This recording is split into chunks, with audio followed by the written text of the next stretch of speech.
I guess he's just obsessed with me. No. Next, Joy's gonna say she's never heard of carbs. Seriously, her denial of knowing me is as believable as her red hair. But obsession? I mean, come on, Joy. Where would you even get that idea? Like Joy Behar's face, it's looking worse and worse by the day. More full of crap than Joy Behar after a night of scotch at Taco Bell. Her being named Joy is like me being named ugly. Joy wasn't there on the show. Apparently Mondays are her days off when she feeds in the pasture. It now smells like a humid day inside Joy Behar's moo-moo. The motives stink worse than Joy Behar's jog bra. I mean, assuming she jogs. Oh, wait, there she is. She walked into the studio with her usual smug grin, ready to drop another insult. But what came next turned the whole show upside down. You see, it wasn't just another day on The View. It was the day the script flipped hard. In tonight's View on The View, here's Joy Behar calling young Republicans dumb. This business about the aging that keeps coming up and talking about the young generation. The young generation of Republicans are dumb. You've got that Vivek Ramaswamy. You've got Marjorie Taylor Greene. You've got, wait a second, Lauren Bubblehead, Matt Gaetz.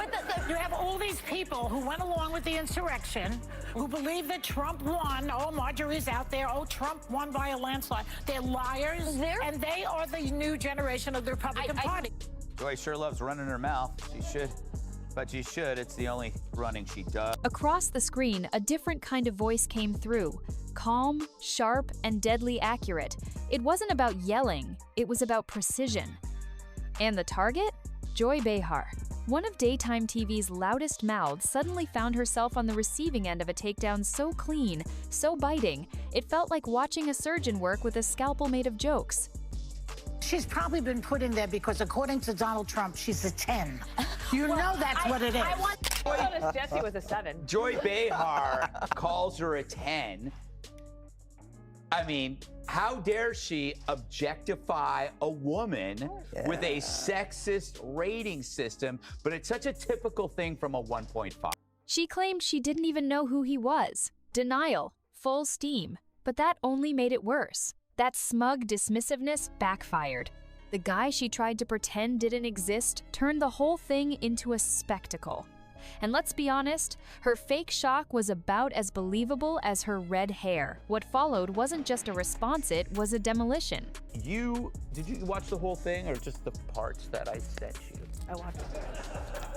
Obviously, just the parts that you said. Did I watch a whole episode of The View? No woman can do that unless you're stupid. But I have a job. Here's the thing. How can they call themselves progressives when they keep saying that nothing has progressed? Then it's on them. Right. I just wish I could have, what I would have watched if I could, would have been Joy Behar watching that. Yes. And being like, I totally made the right call. It was not an accident that they had him there on her day off. One line after another, mocking her obsession with shallow takes, the way she looks down on people outside her media bubble, even jabbing at her day off excuse like it was a comedy routine. By the way, before we continued, don't forget to like this video and subscribe to the channel. It really helps us grow and keeps these stories coming your way. Now, let's continue. Of course, there's as much a chance that Trump will be impeached as there is a Joy Behar ever seeing her feet. The Washington Post ran a fluff bomb celebrating centrist Democrat women, going gaga over their resumes, mom energy, and group chat chemistry. But in this journalistic stroke job, not a single policy position was mentioned, which is weird. That's like doing a profile on me and not mentioning my many bodybuilding awards. Thank you.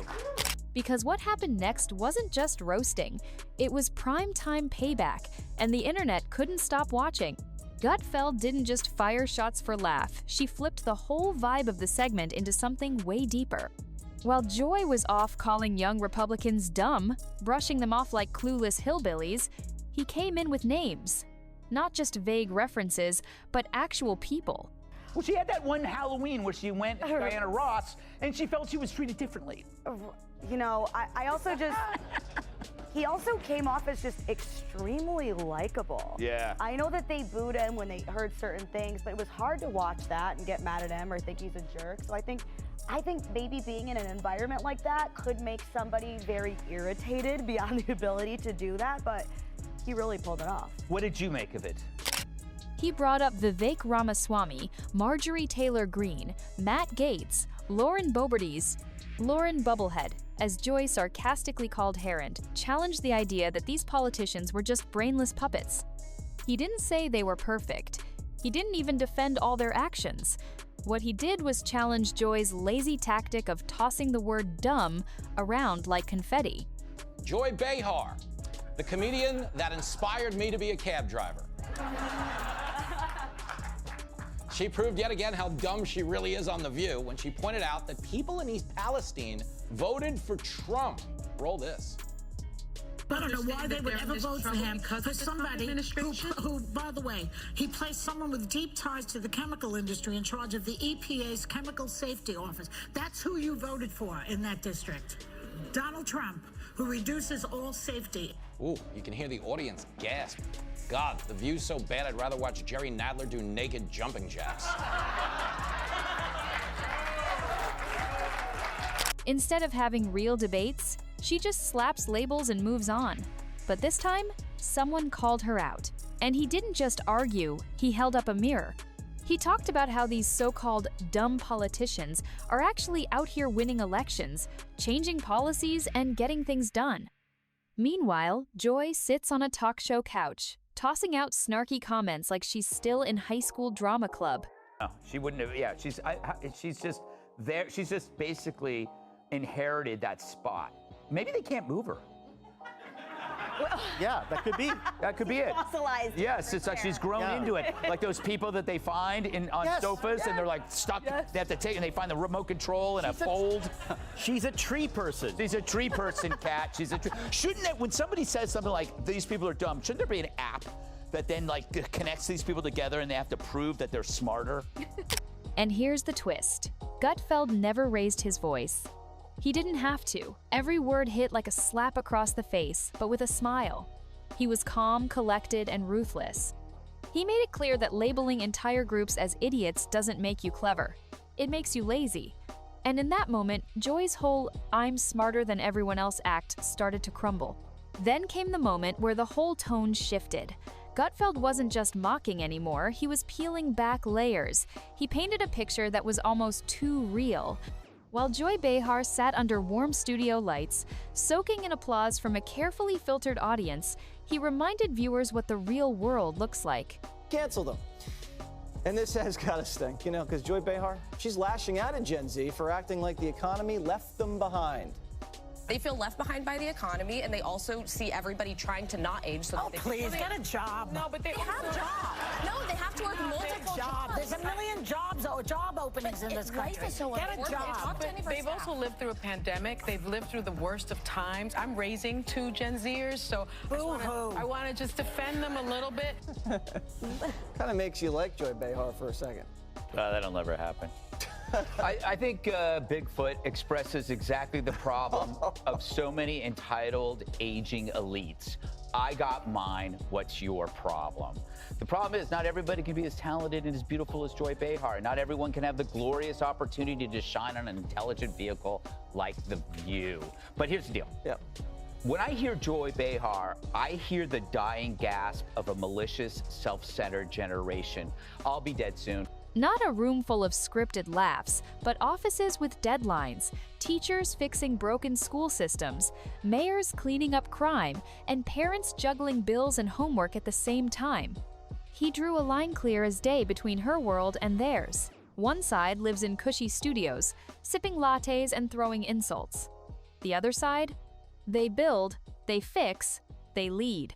On The View. Save it, dude. She's on The View. Totally. Together they can't get 10 brain cells together. Thank you. Oh, That's God, she's an idiot clown in a fright wig. I think, Rob. Rob. Yes. Yes. Look, I don't have a problem with anybody calling anybody dumb. Really? No. Oh, okay. By the way, I say worst thing. Without applause, without makeup, and without a camera in their face. He wasn't saying every conservative is a saint, but he tore apart the lazy stereotype that they're all backwoods fools just because they don't repeat Joy's talking points. And he asked the question no one on The View ever seems to ask, what's so dumb about people who get real results? That was the punch. Not a joke, not a diss, a real, honest question that hung in the air like smoke. What if Joy actually had to live in the places she ridicules? Just for a week. No filters, no glam team. Just her, face to face with the reality she mocks like it's some kind of sitcom. And that's when it got really juicy. Kennedy, you talked about Joy and the nonsense that she'd said before. I think on this show. Certainly, Greg. If not, I'm not going to shy away from this. No, you're not. We literally talk about anything else. No. No, I'm kidding. No. The View, by the way, we have to say thank you to The View for providing us with It was a slow weekend for news, right? I had to do war. So The View just gave us like so much. Did you see it was on Fox all the time? It's like the Fox News went to the View buffet and just started scooping out, going back for more. Gutfeld didn't just leave the question hanging, he painted the scene like a movie.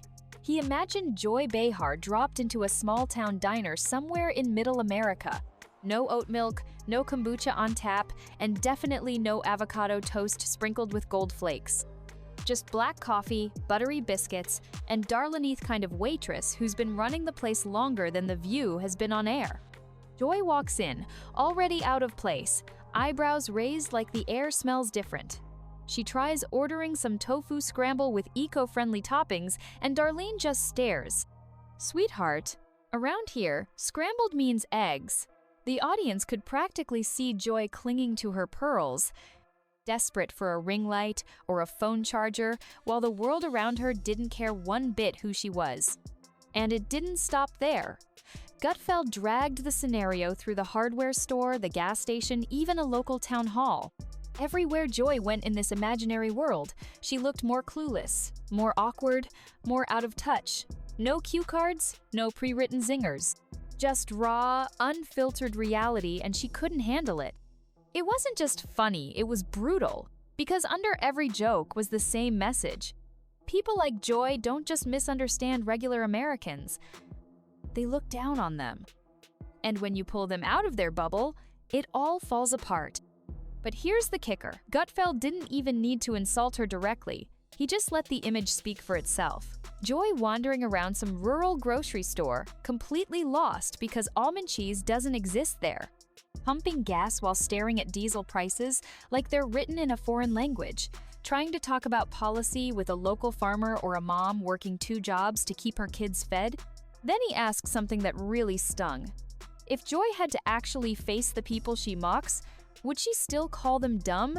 No applause, no cheering audience, just her, eye to eye with real folks who don't have time for political games. Would she still act like she's the smartest person in the room?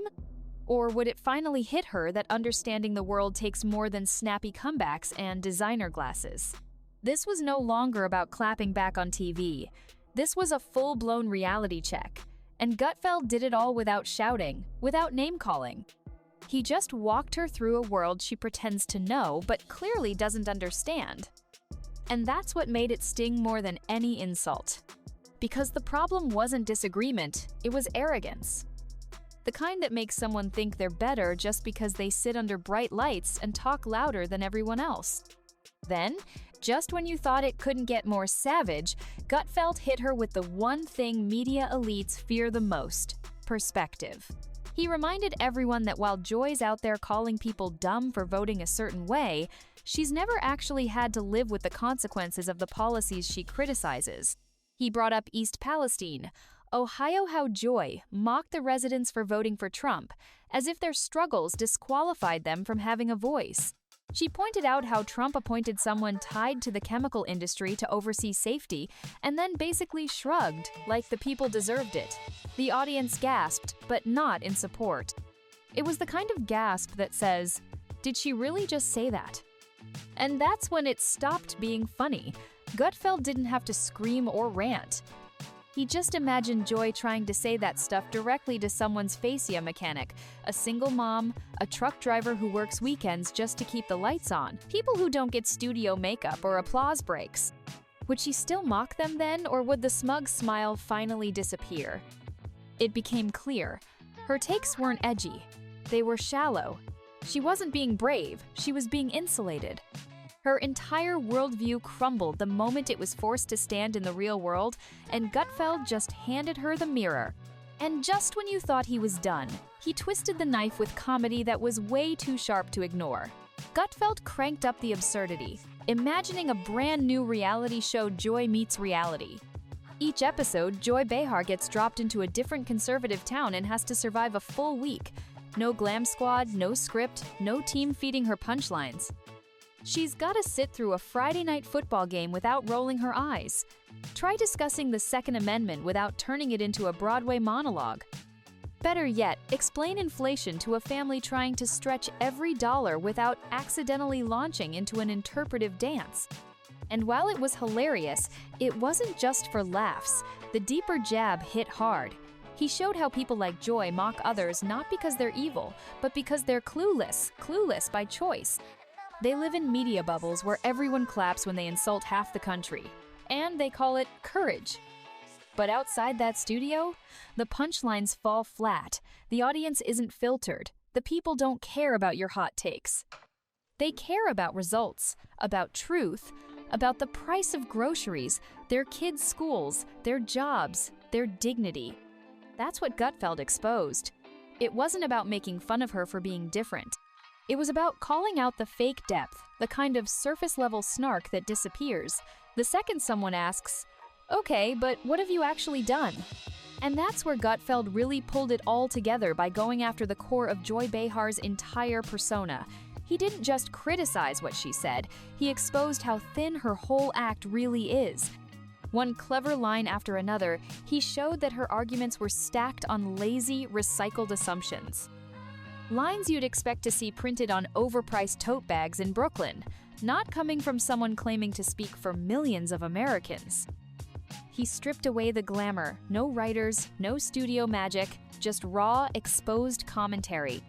He joked that, according to Trump, she's a 10, then slammed the absurdity of rating women that way, especially coming from someone he sarcastically described as a 1.5.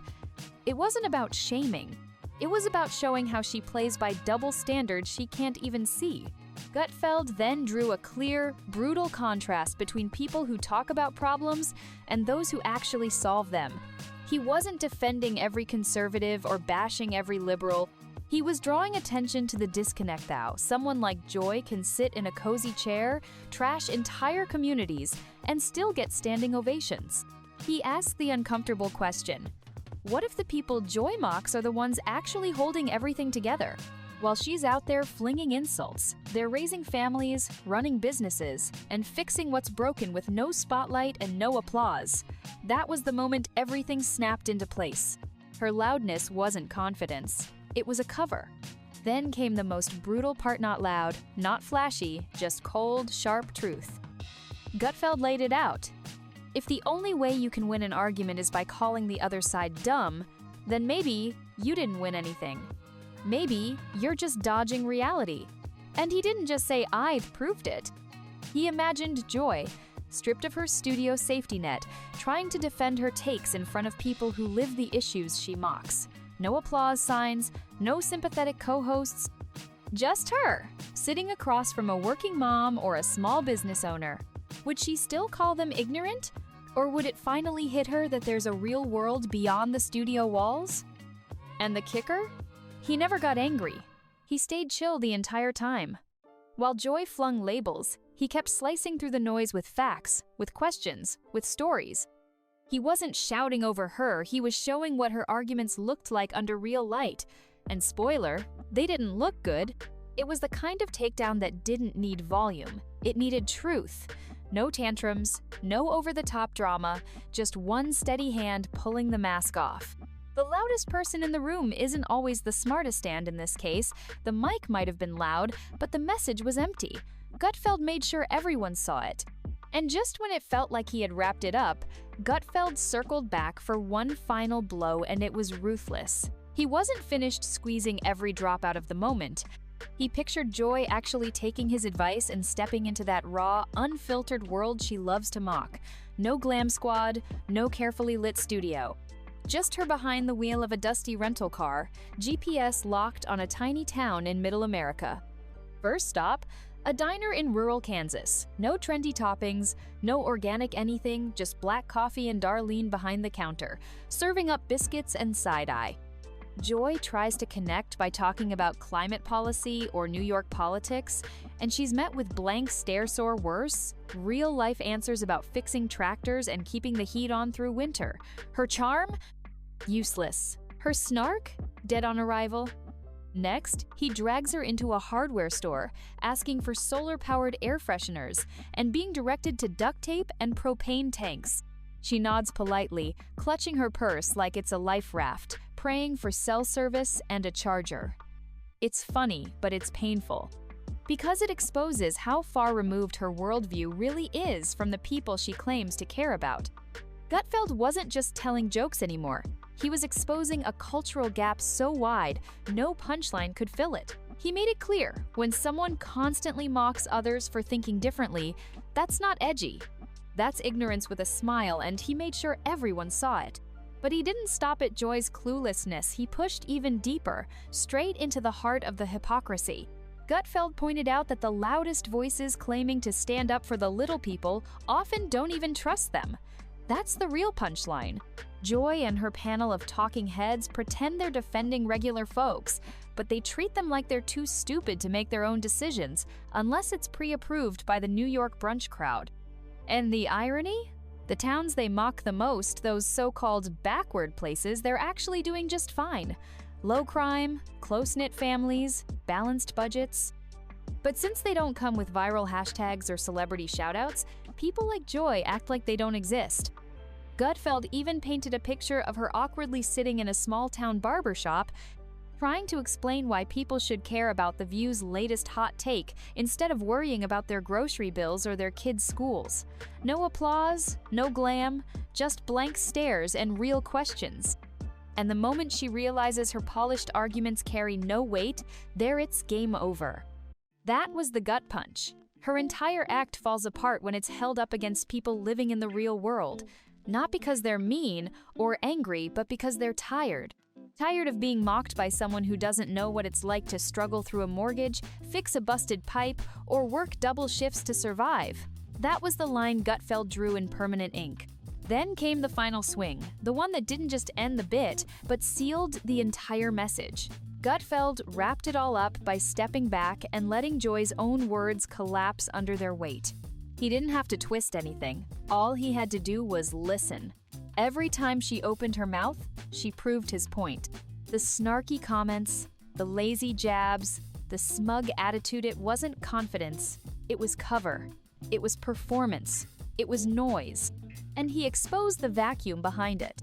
She wasn't offering ideas or insight. She was repeating lines. Empty swings in a fight where no one was even standing across from her. Just shadows, just ghosts. Gutfeld made it clear loud, doesn't mean smart. Studio lights don't equal wisdom, and being on TV 5 days a week doesn't make your arguments bulletproof. It just makes them louder. And the best part? He never stooped to her level. No childish name-calling, no blanket insults. He actually wanted her to keep talking. Because with every snide comment, she handed him new proof that the Emperor had no clothes. That's what made it so brutal and so satisfying. He didn't just roast Joy Behar, he shattered the illusion that shouting on a talk show equals strength. He reminded everyone that real intelligence doesn't need applause, it just needs clarity. And he delivered it like a mic drop that echoed far beyond the studio. If you enjoyed this video, don't forget to hit the like button and subscribe to this channel. Also, drop your thoughts in the comments. See you on the next one.